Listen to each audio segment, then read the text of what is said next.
መኪናውን ሳየው ከዚህ ውስጥ ሰው መትረፉ ራሱ አስደንግጦኛል። እጅግ የሚገርም የ1.5 ሚሊዮን ብር አበባ ሰሞኑን እንግዲህ መነጋገሪያ ሆኗል። እኔ በነገራችን ላይ እኔም በጣም ነው የምወደው አበባ። በነገራችን ላይ ግን እንደው ይሄን ያህል ብር መጣጣናል ማለት ሰበር የቴዲ አፍሮን ግራፊክስ የሰራው ወጣት በፌደራል ፖሊስ ተወሰደ። በሰው ላይ ጥቃት በማድረስ የተከሰሰው ድምጻዊ አህመድ ማንጁስ የ300 ብር ቅጣት እንዲከፍል ተፈረደበት። ሰላም ጤና ይስጥልኝ ውድና የተከበራችሁ የቻናላችን ቤተሰቦች እንዴት ከርማችሁልኛል? እኔ ያለው ክብሩ ይስፋ ዛሬም እንደተለመደው ሶሻል ሚዲያ ላይ መነጋገሪያና አዳዲስ የሆኑ ቪዲዮዎችን ለእናንተ ለውድ ቤተሰቦች ይዤላችሁ መጥቻለሁ። እንደተለመደው እነሱን አብረን እያየን ሐሳባችንን ሼር እንደራረጋለን። ከእናንተ የሚጠበቀው እስከዚህ ቪዲዮ መጨረሻ አብራችሁ መቆየትና እንዲሁም ለዚህ ውድ ቻናል አዲስ የሆናችሁ ይሄንን ቻናል መቀላቀል ብቻ ነው። እንዲሁም ሁላችሁም ይሄን ቪዲዮ እንደምትወዱት ስለማልጠራጠር አንድ ጊዜ ላይኳን ጠቅ አድርጓትና ወደ ዛሬ ቪዲዮቻችን እንሂድ። መንግስት እንግዲህ የነዳጅ ዋጋ ማስተካከያ አድርጌያለሁ ብሏል። ያው ጭማሪ አድርጌያለሁ ማለት ነው።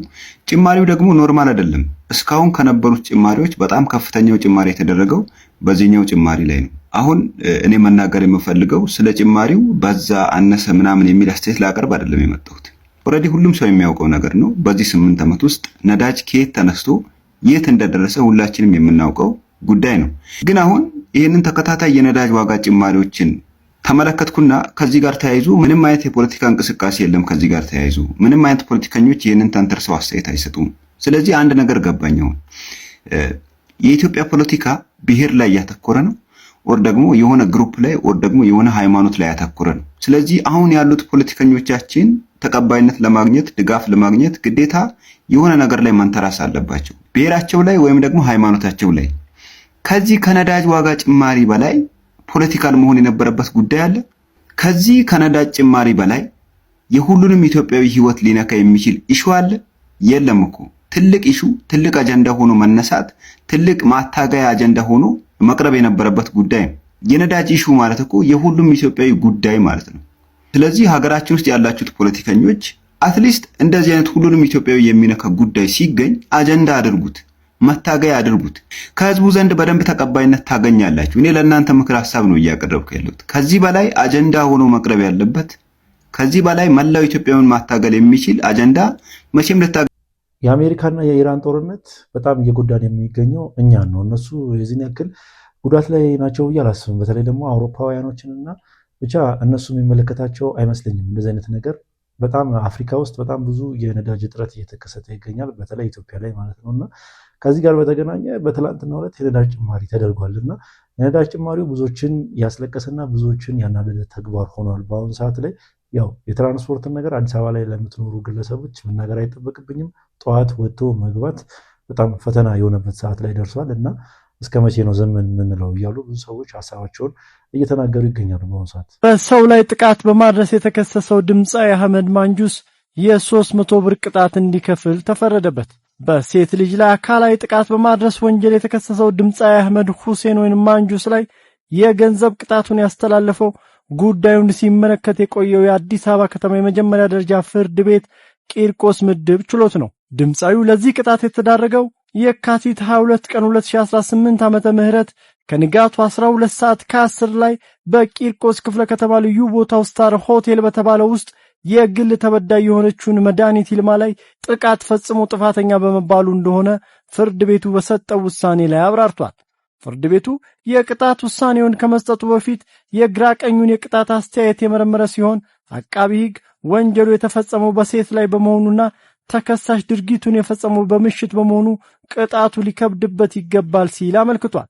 ተከሳሽ በበኩሉ ቀደም ሲል የወንጀል ሪከርድ የሌለበት መሆኑ ድርጊቱን መፈጸሙን አምኖ በመጸጸቱ እንዲሁም የሁለት ልጆች አባትና የቤተሰብ አስተዳዳሪ መሆኑን በመጥቀስ የሚጣልበት ቅጣት እንዲቀልለት ጠይቋል።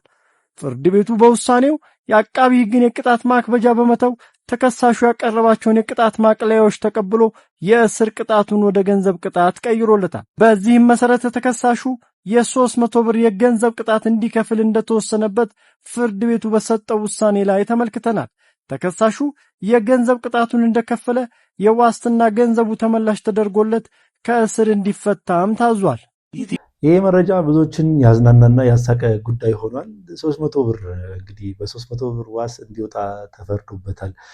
የሚል ዜና እየተዘዋወረ ይገኛል በአሁኑ ሰዓት ላይ። እኔ መጀመሪያ ላይ ቪዲዮውን ስሰማው 300 ብር ሲል 300 ሺህ ብር ለማለት ይሆን ብዬ ነው ያሰብኩት እና በጣም ያሳቀኝና በጣም ብዙዎችን ያነጋገረ መረጃ ሆኗል። እስኪ እናንተ በዚህ ቪዲዮ ላይ ምን አይነት ሀሳብ አስተያየታላችሁ? ሀሳባችሁን ኮሜንት ሴክሽን ላይ አስቀምጡልኝ።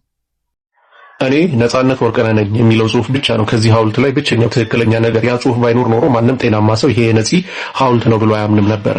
ይሄ የነፂ ነው የተባለው ሐውልት ይሄን ሰውዬ ነው የሚመስለው። ለማንኛውም ቢሆን በጽሁፉ ፋንታ ሐውልቱ ነፂን ቢመስል ኖሮ መጻፍ የነበረበት አንድ ሰውዬ ጽፎ እንዳየሁት ሁላችሁም ትመጣላችሁ ዝነኛም ሀብታምም ሳይሆን ምንም ትሆናላችሁ ነበር ጽሁፍ መሆን የነበረበት። የነፂን ነፍስ ይማረል። ለማንኛውም አሁን ላይ ደግሞ መነጋገሪያ የሆነው የዚህ የነጻነት ወርቅነህ ሐውልት የሚለው ነገር ነውና ብዙ ሰዎች ነጻነት ወርቅነህን እኮ አይመስልም መጽሐፉ ነው እዛ ላይ ስሙ ስላለ ነው እንጂ ብዙ ሰዎች ነጻነት ወርቅነህን አይመስልም እያሉ ይገኛሉ። እስኪ እናንተ ምን ትላላችሁ? ነጻነት ወርቅነህን ይመስላል ወይስ አይመስልም? በየቦታው ሰው ሲሞት ኖርማል አይደለም፣ ግን እንደ ኖርማል ተለምዷል። ከኖረበት ከለመደበት ከአድባሩ ተነስና ሂድ ውጣ ጫፍ ሂድ ሲባል እሱም ኖርማል አይደለም፣ ግን እንደ ኖርማል ተለምዷል። ጥሪቱን አሟጦ የሰራው ቤት ሲፈርስበት ኖርማል አይደለም፣ ግን እንደ ኖርማል ተለምዷል። የኑሮ ውድነት መብላት አለመቻል ኖርማል አይደለም፣ ግን እንደ ኖርማል ተለምዷል። የኑሮ ልዩነታችን ሰማይና ምድር ሆኖ ርቀቱ ራሱ ይታያል። እሱም ኖርማል አይደለም፣ ግን እንደ ኖርማል ተቆጥሯል። በጣም ብዙ ኖርማል የመሰሉን ግን ኖርማል ያልሆኑ ነገሮች ብዙ አሉ እና እነሱ ላይ ብትሰራና የህዝቡን ችግርና ህመም ብትናገርልን ይሻለናል። እናመሰግናለን። ሰሞኑን መነጋገሪያ የነበረው የእሸቱ መለሰ ጉዳይ ነው። ብዙዎች እንደ አዲስ እያነሱት ይገኛሉ። ብዙ አዳዲስ ነገሮችም እየወጡ ይገኛሉ። እሸቱ መለሰ እንዴት ይህ ነገር ትዝ አለ? ብዙ ነገሮችን መቃወም ስትችል እንዴት ይህ ነገር ትዝ አለ እያሉ ይገኛሉ። እስኪ እናንተ በሰዎች አስተያየት ምንድን ነው የምትሉት? ሀሳባችሁን ኮሜንት ሴክሽን ላይ አስቀምጡልኝ። ና ጠጋ ብሎ ወሰደው። ሰርግን ያከበደ እጅግ የሚገርም የ1.5 ሚሊዮን ብር አበባ ሰሞኑን እንግዲህ መነጋገሪያ ሆኗል። እኔ የምለው እኔ በነገራችን ላይ እኔም በጣም ነው የምወደው አበባ። በነገራችን ላይ ግን እንደው ይሄን ያህል ብር መጣተናል ማለት 1.5 ሚሊዮን ብር ወጥቶበት ኢንፋክት ያወጣል ፎር ሹር ማለት ነው። ከሰውየው ቁመት እኮ በላይ ነው ነገርየው። ሶ ያወጣል 1.5 ሚሊዮን ብር ወርዝ ያደርጋል አበባ መግዛት። which is እኮ like ከሶስት ማክሲመም ሳምንት በላይ እኮ አይቆይም አበባ ማለት። ዝም ብላችሁ እንደዚህ እንደጣላችሁት ቁጠሩት። ምን አለ እንደዚህ መጣላችሁ ካልቀረ ልጅቷ ሚስታችሁ ላይ ብትፈጭንና ብትል እንዴ እግዚአብሔርን እኔ ኖርማሊ እንደዚህ ቋጥሮ ጋርቤጅ ውስጥ እንደመጣል ነው የቆጠርኩት። ያምራል እኮ በቃ የተወሰነ ኢንቨስት ማድረግ ሜክ ሴንስ። ይሄ ነበር ቢሽምግልና ግን ወዴት እየሄድን እንደሆነ እግዚአብሔርን ማይ ጉድነስ። ሰሞኑን ሀገራችን ላይ እንደዚህ አይነት ነገሮች እንደቀል እየታዩ ይገኛሉ። ምንድነው እሱም አበባ በመኪና የተጭኖ ይመጣል። በፒካፕ በትልልቅ በጭነት መኪናዎች ተጭኖ ይመጣሉ። ለምንድነው? ለሽምግልና ማለት ነው። እና ይህ ነገር በጣም ብዙዎችን እያነጋገረ ይገኛል። አሁን በዚህ ቪዲዮ ላይ የተመለከታችሁት አበባ እንግዲህ 1.5 ሚሊዮን ብር እንግዲህ ያስቡት ለአበባ ብቻ ማለት ነው። እና የፈለገ ሀብታም ብንሆን የፈለገ የተራቀቀ ነገር ቢኖረን ሰዎች 3 ጊዜ በልተው የማይኖሩባት ሀገር ላይ እንደዚህ አይነት ተግባር መፈጸም ለኔ ተገቢ ነው ብዬ አላስብም። ያው ሊኖረን ይችላል፣ አንዳንዴ ሊያምረን ይችላል እንደዚህ ማድረግ። ግን ብናደርገው እንኳን እንደዚህ ሶሻል ሚዲያ ላይ እያጋራን ሰዎችን ሆድ ባናስብስ ጥሩ ይመስለኛል። እናንተ ምን ትላላችሁ? በዚህ ቪዲዮ እየተሰራ ያለው ነገር ልክ ነው ብላችሁ ታስባላችሁ? አርቲስት ሰራዊት ፍቅሬን ጨምሮ ከፊንቴክ ጋር ተያይዞ የተጠረጠሩ አርቲስቶችና ቲክቶከሮች እንግዲህ የዋስትና መብታቸው ተፈቅዶላቸው፣ ነገር ግን ለዋስትና የሚያስይዙት ገንዘብ ምን ያህል እንደሆነ አልተወሰነም። ይህንንም ለመወሰን እንግዲህ ከፊታችን ለሚገኘው ሰኞ ማለት ነው ማለትም ግንቦት 3 ላይ ማለት ነው ፍርድ ቤት ቀጠሮ ሰጥቷል። ከዛ በተጨማሪ ደግሞ አቃቢ ሕግ በመንሱር ጀማል ላይ ቅሬታ አቅርቦ ነበር የዋስትና መብቱ መከበር የለበትም የሚል እና ይህንን ቅሬታ ደግሞ በተመሳሳይ ቀን ማለትም ግንቦት 3 ላይ እንዲያሰማ በጽሁፍ እንዲያሰማ ማለት ነው ቀጠሮ ተይዟል። ሰሞኑን የምንሰማቸው የህግ አይነቶች ደግሞ በጣም ሰዎችን እያዝናኑ ነው። ከማንነዳቸው በማለፍ ሰዎችን እያዝናኑና እያሳቁ ይገኛሉ። የብዙ ሰዎችን ብር ያው በማጭበርበር የዘረፉት የነ ሰራዊት የነ ሰለሞን ቦጋለ የነ መንሱር ጀማል ጀማ እንግዲህ በዚህ ሰዓት በዋስ ነፃ ሊሆኑ እየተቃረበ ይገኛል እና ብዙ ሰዎች ተናደው በዚህ ጉዳይ ላይ ሀሳባቸውን እየገለጹ ይገኛሉ። እኔ ልክ ነው ብዬ አላስብም። በገንዘብ መቀጫ ብቻ ይህ ነገር ማለፍ አለበት ብዬ አላስብም። እናንተ ምን ትላላችሁ? ሰበር የቴዲ አፍሮን ግራፊክስ የሰራው ወጣት በፌዴራል ፖሊስ ተወሰደ። በቅርቡም ኢቶሪካ የተሰኘው የሙዚቃ አልበሙን የለቀቀው ቴዲ አፍሮ ዙሪያ ያሉ ሰዎች ማሰር ቀጥሏል ተባለ።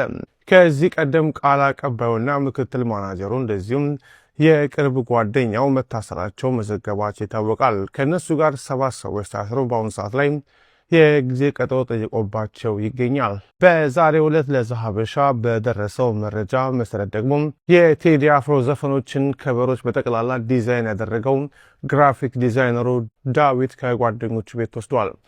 የቤተሰብ ምንጮች ለዛሀበሻ እንደገለጹት ከሆነ በትላንትናው ዕለት በዳዊት ቤት የፌዴራል ፖሊሶች ፍተሻ አድርገው የነበረ ሲሆን ሊያገኙት አልቻሉም። ሆኖም ግን በዛሬው ዕለት ከጓደኛው ቤት ይዘውት እንደሄዱ ምንጮቻችን ገልጸዋል።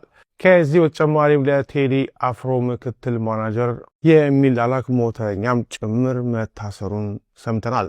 ተጨማሪ መረጃ ቪኦኤን የዩቲዩብ ቻናል ላይ ይገኛል። እንግዲህ ሰሞኑን የቴዲ አፍሮ ማናጀርና የቴዲ አፍሮ የቅርብ ጓደኞች እና ብቻ በዙሪያ ያሉ ሰዎች እየታሰሩ እንደሆነ ሁላችንም እናውቃለን እና ሌላ ጣጣ ደግሞ አሁን መጥቷል። ምንድነው እሱም የቴዲ አፍሮ ግራፊክሱን የሰራለት ግለሰብ ታስረዋል ማለት ነው እና በዚሁ ከቀጠለ ቴዲ አፍሮ የሆነ ችግር ውስጥ ይገባል ብዬ ነው ማስበው። ምክንያቱም ቀስ በቀስን ሁሉም ነገር እያደረገ የሚገኘው ምናልባት እቺ ምርጫዋ እስክታልፍ እየጠበቀ ይመስለኛል መንግስት። እናንተ ምን ይመስላችኋል? ቴዲ አፍሮን ለምን እስካሁን ዝም አለው? ያው ምንም ጥፋት አለበት ብዬ አላስብም። ያው ግን ያው ፖለቲካ ነክ ነገር ስለሆነ እናንተ ምን ትላላችሁ? እስኪ ሀሳባችሁን ኮሜንት ሴክሽን ላይ አስቀምጡ። እኔ መኪናውን ሳየው ከዚህ ውስጥ ሰው መትረፉ ራሱ አስደንግጦኛል። ከባድ አደጋ የደረሰው እሱ ላይ ነው። እሷም ላይ ደርሶባታል። እሱ ላይ ደርሷል። በጣም ከባድ አደጋ ግን እግዚአብሔር እንኳን ቀላል አደረገለት። እንኳን እግዚአብሔር ሌላ ነገር አለው ነው በቃ እንኳን በዚህ አለፈ። መኪናውን ስታዩ ግን እኔ እንዳልኳችሁ የኔ አደጋ የመኪና አደጋ የደረሰብኝ ጊዜ ከዚህ መኪና ውስጥ ሰው ይወጣል እንዴ ነው የተባለው እና ይሄንን ነው ያልኩት። ብዙ ሰዎች እንደተናገሩት ከሆነ አደጋው የደረሰው ጃኒ ላይ እና የአዶናይ ወንድም ላይ ነው እያሉ ይገኛሉ። አዶናይ የለበትም በመኪናው ውስጥ እያሉ ይገኛሉ። አንዳንድ ሰዎች ደግሞ ሁለቱን ናቸው አንድ ላይ አደጋ የደረሰባቸው ግን የዚህን ያክል ቀለል ያለ አደጋ አይደለም እያሉ ይገኛሉ። እስኪ ሌሎች ቪዲዮች አሉ አብረን እንመልከት። ግን ዛፍ ነው የመታው መኪናውን ዛፍ ነው የመታው። ያ የአዶኒ ወንድም እግሩን ነው የመታው። እንደተባለው እንደ አንዳንዶቹ ወሬኛ፣ ምቀኛ፣ ሸረኛ ልጅቷን ሊበሉት እንደተነሱት ሰዎች አይደለም። የስ አክሲደንት ደርሷል። የስ but she's okay, she's fine። 2-3 ማኔጀሯ ጋር ደውያለሁ። ስለዚህ she's okay።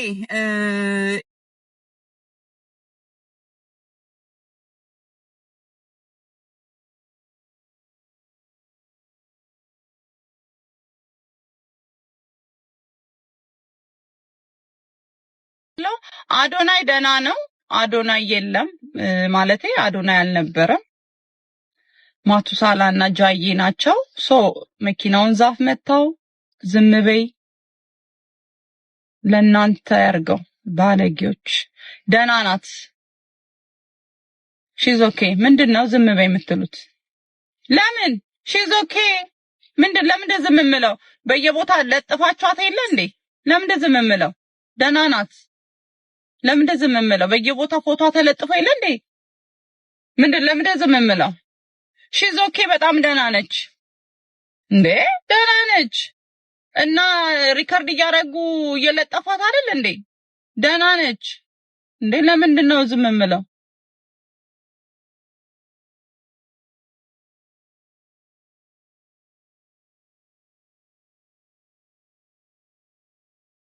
ደግሞ አዶናይ አይደለም ሲጀመር ወንድምየው ነው እንጂ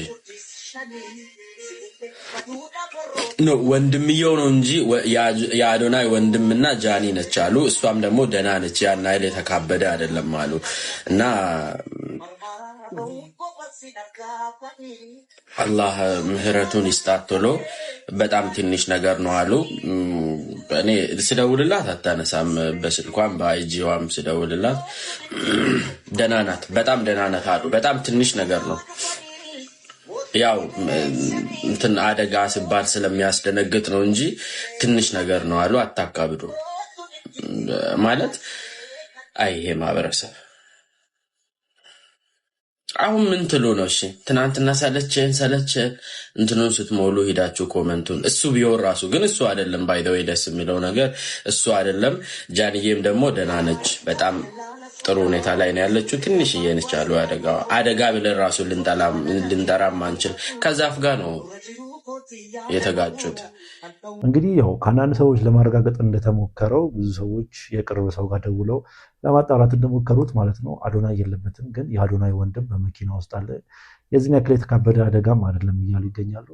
ያው ማንም ሰው እንዲጎዳ አንፈልግም እኛ ኢትዮጵያውያኖች። እስኪ እናንተ በዚህ ቪዲዮ ላይ ምን አይነት ሀሳብ አሰጣላችሁ? ሀሳባችሁን ኮሜንት ሴክሽን ላይ አስቀምጡልኝ። ፍቅር ብቻ ይኖረን እንጂ ቆሎ ቁርጥመን እናሳልፈዋለን። ትዳር ነው እንጂ እድር ነው እንዴ የምናቋቁመው በንፍሮና በቆሎ ደፋር። ታዲያ አንቺ እኮ ለቆሎም ረፍዶብሻል እኮ። ጥርስሽ ይችላል። እድሜሽ ስንት ነው? ትልቅ ሰው አይደለች? ትልቅ ሰው ነች። ትልቅ ሰው ነች። በጣም ትልቅ ሰው ነች።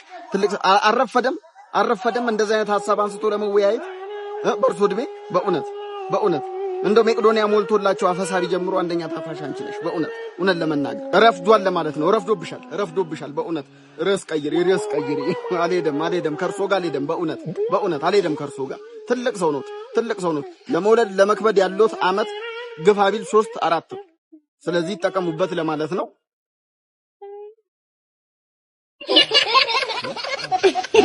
ሰሞኑን ሶሻል ሚዲያ ላይ እንደዚህ አይነት ነገሮች በጣም እየተራገቡ ይገኛሉ።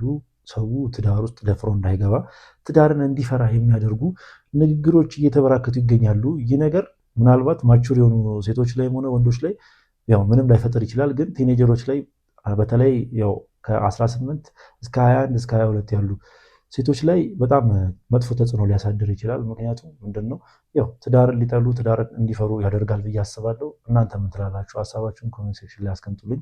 እኔ ጋይስ ቃሉ ቡቲክን ማለት ነው ማን ከጀርባው እንዳለ ማን እንደሚመክረው እኔ የሱ ሀሳብ ብቻ አይመስለኝም።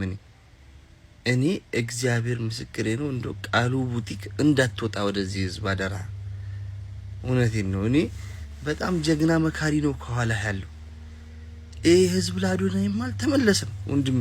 አንተ ደግሞ አልፈዋል። ይሄንን የቲክቶክ እዚህ ያለውን ሀስል አልፈህ ዩ አር ኢንተርናሽናል ሆነሃል። ገብቶሃል? እንደው ይሙት አሁን ቃሉ እንዳትሰማ እንዳትወጣ። ሲጀመር አንተ መካሪ ያስፈልግህ። አንተ ይሄን ግርግር አልፈዋል። እኔ ማን እንደሚመክርህ አላውቅም። ጌታ ምስክሬ ነው። እንዳትወጣ ይኸው ወንድሜ እንዳትወጣ፣ የኔ ልጅ እሰይ እንዳትወጣ። እኔ ህዝቡ ምን አይነት እንዳለ ጸበል ካልተረጨ ቲክቶክ ላይ ወይ መርሞታል ህዝቡ በዚህ ወጥ ተወራል። እንዳትወጣ ለአዶናይ ባልሆነ እንዳትወጣ። ጎበዝ ቃሉ ቡቲክስ እንግዲህ ሰሞኑን ኢንስታግራሙን ያጨናነቀው ኢትዮጵያዊ ሆኗል። እንግዲህ ያው ስለሱ ሰምታችኋል ብዬ አስባለሁ። ምክንያቱም ምንድን ነው ያው ኢንስታግራም ኢንቦክስ አድርጌልህ አልመለስክልኝም፣ ኢንቦክስን ቼክ አድርጌ የኢንስታግራም ዋና ገጽ ኢንቦክስ አድርጎለት ያልመለሰ ወጣት ነው። እንግዲህ አሁን ላይ ምንም እየተናገረ ያለው ነገር የለም። የኢንስታግራም ሪከርድንም እየበጣጠሰ ይገኛል። የዓለም መነጋገሪያ ሆኗል። ግን እስካሁን በአማርኛም ሆነ በእንግሊዝኛም ለቪዲዮቹ አንድም የተናገራቸው ንግግሮች የለም። ልጁ የሚሰራው ምንድን ነው? በተግባር ነው ህዝቡን እያስደመመ የሚገኘው። ካላወቃችሁት እስኪ አንድ ቪዲዮ ልጋብዛችሁ። እሱ Look, show up, back out, pull up, mid down, roll up, mid down, roll up, show up, back out, pull up, mid down, roll up. ቃሉ ቡቲክስ ማለት የታዳጊ ነው። በጣም ብዙ ሰዎች መጀመሪያ ላይ ሙድ እየያዙበት ነበረ። ምንድነው የምትሰራው ምናምን እያሉ በጣም ሙድ እየያዙበት ነበር። ግን አሁን ላይ ዓለም ላይ መነጋገሪያ ሆኗል። ሁላ የእሱን ኮንተንት ሰርቀው ውጪዎቹ ላይ እየሰሩበት ይገኛሉ። እና በጣም በዚህ ልጅ ልንኮራ ይገባል። $3 ሚሊዮን መኖሪያ ቤት አሜሪካ ላይ ገዝተዋል ተብለው ሲታሙ የነበሩት የሸገር ከተማ ከንቲባ ቲክቶከሮችን ሰብስበው እዩልኝ የሰራሁትን መሰረተ ልማት እዩልኝ የሰራውትን ኮሪደር እዩልኝ ያስቆሎት ክሬዲት እንዲሰጡት መደረጉ ጥሩ ነው። ነገር ግን አሁን ባለችው ኢትዮጵያ ውስጥ እንደ ሸገር ከተማ ሌብነት የተስፋፋበት ቦታ የለም። በነገራችሁ ላይ ሸገር ሲቲ በቀደም ትናንት ነው በቀደም ኑና እዩልኝ ሸገር ሲቲ ውስጥ የተሰራውን ብሎ ፕሮግራም ነበረው ከቲክቶከሮች ጋር። አሬኳ ይሄ የሌብነቱን ማጣራት ምናምን የሚለውን ነገር ለአዎንታ በርሲሳ ለተውለት። ግን ለምንድን ነው አዎንታ በርሲሳን ያልጋበዛችሁት? ብዙ ጊዜ እንደዚህ አይነት ስታብሊሽመንት ነገር ላይ የሆነ ምረቃ ላይ መንግስታዊ ነገር ላይ ምናምን ተመሳሳይ የቲክቶከር ፊት ነው ማየው። በነገራችሁ ላይ ተመሳሳይ እንደዚህ አይነት ፊቶች ነው ማየው። እንደ ትልልቅ ስራ የሚሰሩ ሰዎች እና አዎንታ በርሲሳን ለምን ነው የማትጋብዟቸው? የማይገባኝ ነገር ጀስት ስላልገባኝ ነው እኔ እንድትነግሩኝ ነው። ማለት የሆነ ተመሳሳይ ፊት ከሚሆን ሶሪ ለምትሄዱት ቲክቶከሮች እየተመቀኙ አይደለም፣ ግን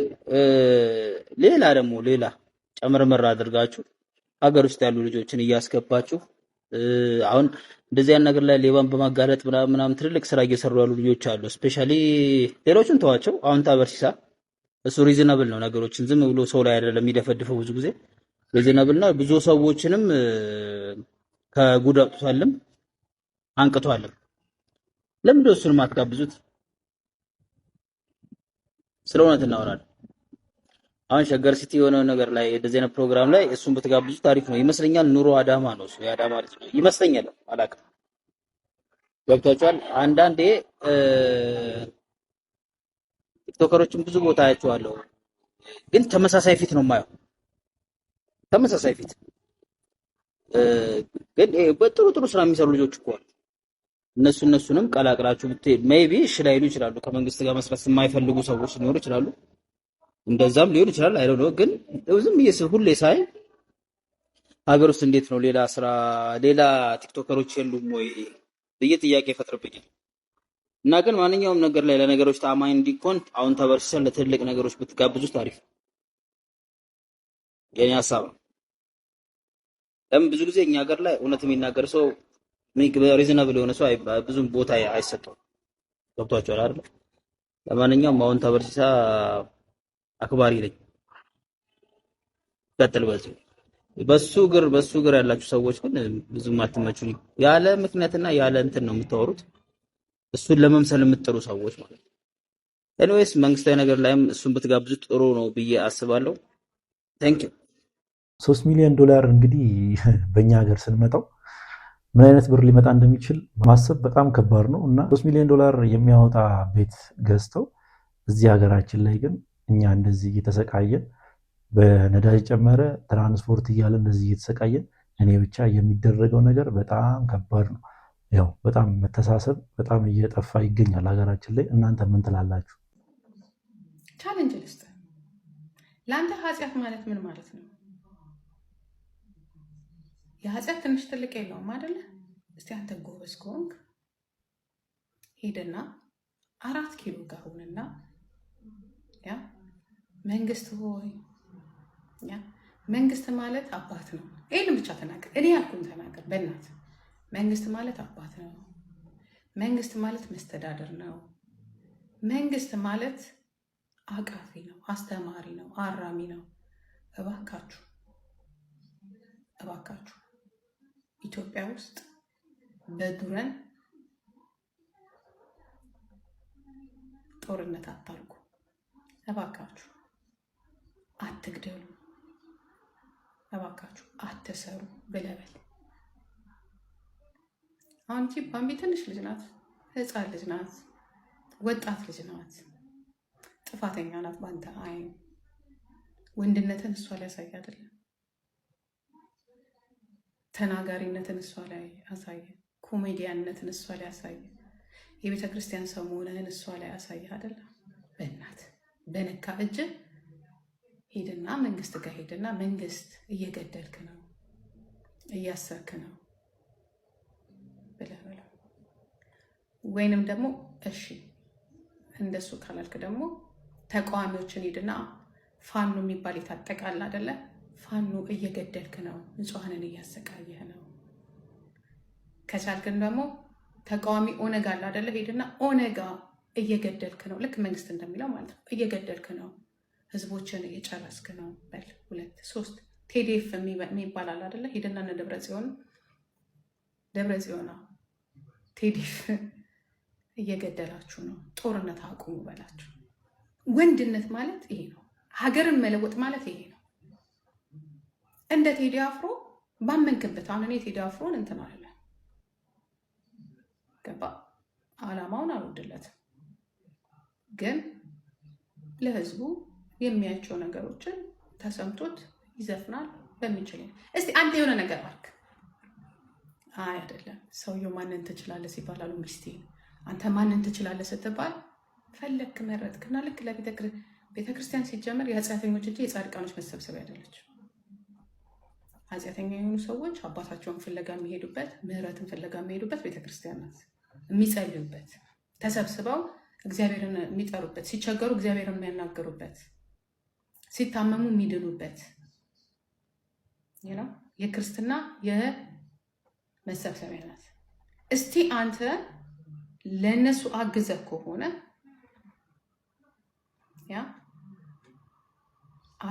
ከሆነ እስቲ አንተ ሂድና እነዚህ ያልኩን 3 ነገሮች አድርግ። አትችልም። ማንን ትችላለህ? አቅም የሌላቸው። ማንን ትችላለህ ሲባል ሴቶችን ሁላችሁም ትመጣላችሁ። የምትደነፉት ሴት ላይ ነው፣ ወጣት ልጆች ላይ ግን ባለፈው ምን ብላል? እንግዲህ ሰሞኑን በእሸቱ ጉዳይ በጣም ብዙ ሰዎች ሀሳባቸውን እየሰጡ እንደሆነ ሁላችንም እናውቃለን። እና ለምን 4 ኪሎ አገባም እያለች ትገኛለች ጂጂኪያ። 4 ኪሎ ምንድን ነው? እናንተ ደግሞ ሁሉንም ነገር ከፖለቲካ ጋር ማያያዝ አይሰለቻችሁም? የሚያስብል አይነት አስተያየት ነው። እና እናንተ ምን ትላላችሁ? የጂጂኪያ አስተያየት እርግጠኛ ነኝ ሁላችሁም አትቀበሉትም ብዬ ነው የማስበው። ያው ፖለቲካ ሌላ፣ እሸቱ እየተናገረ ያለው ነገር ሌላ። እናንተ ምን ትላላችሁ? በዚህ ቪዲዮ ሀሳባችሁን ኮሜንት ሴክሽን ላይ አስቀምጡልኝ። ይህንን ስንል ባምቢ ልክ ነች፣ ባምቢ አላጠፋችም፣ ስህተት አልሰራችም። እንግዲህ ብዙ ሰዎች ኮመንት ላይ የእሸቱን ቪዲዮ ሙሉን ስላላየኸው ነው እስቲ ሙሉን የው ቅድሚያ እና እሸቱ ልክ እንደሆነ ይገባሃል ምናምን ሲሉኝ፣ እኔ ደግሞ እነሱን አምኜ ገብቼ እሱን ቪዲዮ ማየት ጭራሽ አሁን ያላየኋቸውን ደግሞ ምን ያህል በዚህ ደረጃ እንዴት ወንድ ልጅ አሽሟጣጭና ሀሜተኛ ይሆናል? እግዚአብሔር እንዴ ቆፍጠን በሉ እንጂ አንዳንድ ወንዶች በመድኃኒዓለም ይኸው የከላይ ይህም ቪዲዮ ይሁት። ለምሳሌ ሰላም ቤተሰቦች፣ ይሄ የጎሪያ ቢቲ እንትን ቤተክርስቲያን ጸበል ነው። ያ እንደምታዩት ብራንድ ነገር ነው ይዤላችሁ የመጣሁት። በእኔ በኩል ከገዛችሁ ከተጠመቃችሁ በአንድ ጊዜ ሴጣኑ ይለቃችኋል። በዚህኛው 7 ጊዜ ጮሆ ነው የሚወጣው። በዚችኛዋ ባንዴ ነው። እቺ ቪአይፒ ፓኬጅ ነች። ሰሞኑን ላይቭ ገባለሁ፣ ጊቫዌ ይኖረኛል። 7 ጊዜ በረከትሽ ይደርብን፣ በረከቱ አይደርብን እያላችሁ ኮመንት ላይ ጻፉልኝ። ማለት በቃ ሙሉ ቪዲዮ ሰው እንደዚህ እንዴት ሀሜትና ሽሙጥ የሚመስል ነገር እንዴት ይሰራል እንዴ? አንተ የግድ አዲስ ኮንተንት መጀመር ስላለብህ የሰዎችን ስም እያጣጣልክ ነው እንዴ? ሌላው ይሄ አሁን እሷ ለገዳም ማስታወቂያ ምናምን ሰራች፣ መች ነው የሰራችሁ ብዬ እሷንም ገብቼ አካውንቷን ቼክ አደረኩኝ። የለም የቅርብ ቪዲዮ የላትም። የግድ አንተ የሆነ ነገር ማድረግ ስላለብህ የቆየ ሰው ታሪክ እየመዘስክ ነው እንዴ አጀንዳ የምትሆነው? እሱንም ተከትላችሁ ልክ ነው የምትሉት። በቅርቡ የቤተ ክርስቲያን የገዳም ማስታወቂያ የሰራችሁን አይታችኋል ወይስ ያለፈው? በእሷ ዘመንማ ብዙም ሰርተዋል፣ አብረዋት የሰሩ ሰዎች አሉ። በቃ አሁን ላይ እየሰራች አይደለም አቺ ልጅ። ወይስ ነገር እየቆሰቆሳችሁ ሰውን ማቁሰል ስለምትወዱ? ይሄንን ስንል ባምቢ ልክ ነች፣ ባምቢ አላጠፋችም፣ ስህተት አልሰራችም እያልን አይደለም። ግን በሰው ኃጢአት አትመጻደቁ ነው እያልን አይደለም። በቃ አትመጻደቁ። የዚህ ሰውዬ ደግሞ ፐርሰናል አደረገው። በቃ የሆነ የከለከለችው ወይም ደግሞ የተጋራች ጥቅም አለ እንዴ?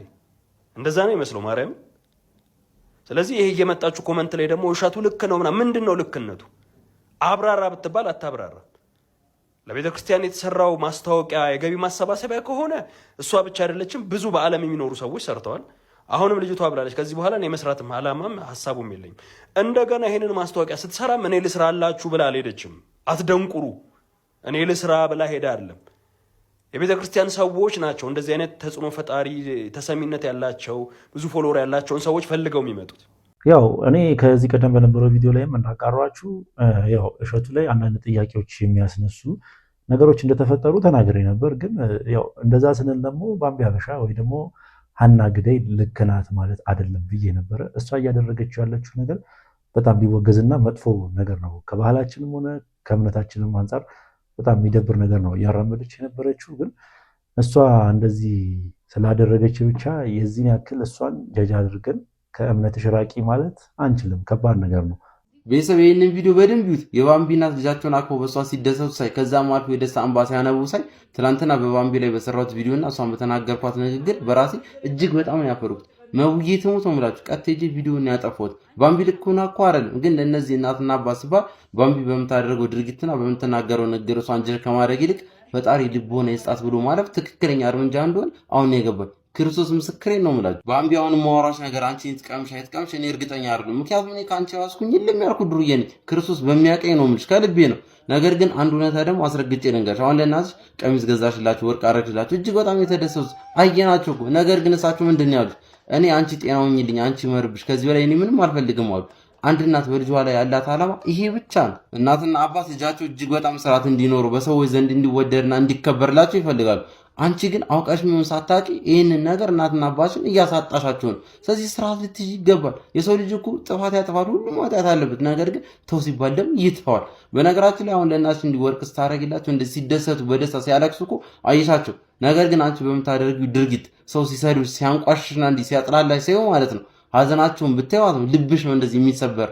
በነገራችን ላይ የእናትና አባቶችን እንዲህ ደስታቸውን እንጂ ሀዘናቸው ማለት አታዩ። ለዚህ ነው ሁላቸው እንደዚህ የምንሸወደው። በነገራችን ላይ እናቶቻቸው የሆነ ነገር ስናደርግላቸው እጅግ በጣም ሲደሰቱ ፊታቸው ሲፈካ እናይና በእኛ ግን ሲያዝኑ ማለት ነው ሀዘናቸው አይታይም። ብናይ ነው እንዲህ ስብር ነበር። ምን የእውነቴን ነው። ሽና በቃ አንዱ ስርዓት ብትይዥ በጣም ደስ ይለኝ እና እኔ ጀጅ ስላደረኩሽም እጅግ በጣም ይቅርታ። ክርስቶስ ምስክሬ ነው። አመሰግናለሁ። እንግዲህ ይህ ቪዲዮ ሰሞኑን የሶሻል ሚዲያ ላይ እየተዘዋወረ ነበረ። በተለይ ደግሞ የባምቢና የእሸቱ ጉዳይ ሁላችንም አሁን ላይ መነጋገሪያ እንደሆነ እናውቃለን። እና ይህ ቪዲዮ ያው የባምቢን ሶሻል ሚዲያ ፔጅ ሰዎች ቼክ ሲያደርጉ በአንድ ወቅት ለእናቷ ወርቅ ሸልማት ምን አይነት ሪያክሽን እያሳየች እንደነበረ የእናትየው ደስታ በጣም ብዙ ሰዎችን እያነጋገረ ይገኛል። እናንተ በዚህ ቪዲዮ ላይ ምን አይነት ሀሳብ አስተያየት አላችሁ? ሀሳባችሁን ኮሜንት ሴክሽን ላይ አስቀምጡልኝ። ለማንኛውም ምርጦች የዛሬ ቪዲዮቻችን እነኝህን ይመስሉ ነበረ። ቪዲዮቻችን እንደተመቻችሁ ጥርጥር የለኝም። ቪዲዮ ከተመቻችሁ ላይክ፣ ሼር፣ ሰብስክራይብ ማድረግ እንዳይረሳ። በተለይ ሰብስክራይብ በማድረግ የቻናላችን ቤተሰብ እንዳይረሳ። ሀሳብ አስተያየት ካላችሁ ኮሜንት ሴክሽን ላይ አስቀምጡልኝ። በቀጣይ ቪዲዮ እስክንገናኝ ድረስ ሰላም ቆዩልኝ።